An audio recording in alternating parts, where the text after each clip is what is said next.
Hello! In this video I will show you how to install Microsoft Edge browser on MEIZU mBlu M21.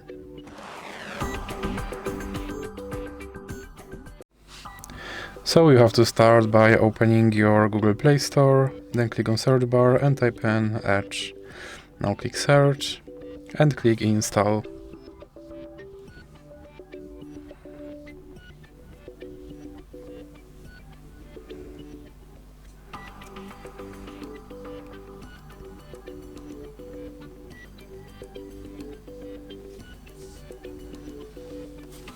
Now click open.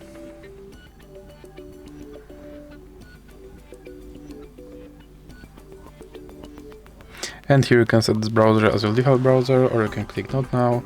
And now you have to click confirm.